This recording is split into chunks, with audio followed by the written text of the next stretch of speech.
مقصد عمران خان صاحب کے ویژن کے مطابق خیبر پختونخوا میں امن لانا ہے. اسی لیے ہم اپنی پولیس میں انویسٹ کر رہے ہیں. جو ہمارا انفراسٹرکچر ہے وہ انشاءاللہ تعالی مضبوط بنائیں گے. پولیس کی کیپیسٹی بلڈنگ کریں گے. پولیس کے لیے جدید اسلحہ خریدیں گے. پولیس کے لیے ہم نے 70 بلٹ پروف گاڑیاں منگوائی ہیں جو 40 آ چکی ہیں اور 30 کی پیمنٹ ہم کر چکے ہیں, لیکن وہ لوگ نہیں دے رہے جو ہمیں سیکنڈ ہینڈ گاڑیاں دے رہے تھے.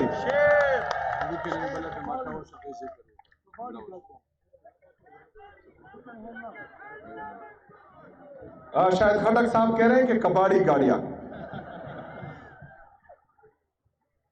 اس کے ساتھ ساتھ ٹیررزم کو کاؤنٹر کرنے کے لیے ہماری جو کاؤنٹر ٹیررزم ڈپارٹمنٹ ہے انشاءاللہ اس کو بھی اسٹرینتھن کریں گے, اس میں بھی انویسٹ کریں گے, ان کی بھی کیپیسٹی بلڈنگ کریں گے. اس کے ساتھ ساتھ ہماری جو اسپیشل برانچ ہے, کیونکہ جتنی بھی بدمزگی ہوتی ہے یا دہشت گرد آتے ہیں یا دہشت گردی آتی ہے تو سب سے بڑا فیکٹر انٹیلیجنس فیلئر ہوتا ہے.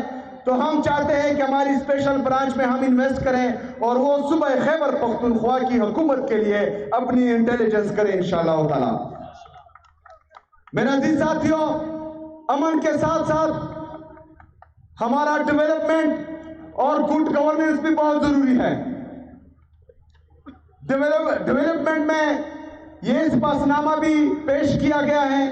اس کے ساتھ ساتھ انشاءاللہ خیبر پختونخوا کے 4 ریجنز ہیں, ہر ایک کے لیے میں اسپیشل پیکیج کا اعلان بھی کرتا ہوں اور انشاءاللہ تعالی اس کے لیے ایک جامع پلان بھی اپنے پارلیمنٹرین سے مل کر بنائیں گے انشاءاللہ تعالی.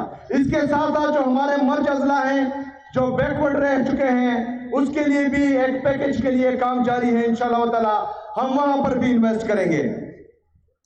گڈ گورننس میں ہماری جتنی بھی ضلعی انتظامیہ ہیں عمران خان صاحب کے ویژن کے مطابق ان کو ہدایات مل چکی ہیں کہ جو بندہ بھی کرپشن میں ملوث پایا گیا اس کے لیے انتظار نہیں کیا جائے گا, اسی دن جو ہے وہ گھر بھیجا جائے گا انشاءاللہ تعالی.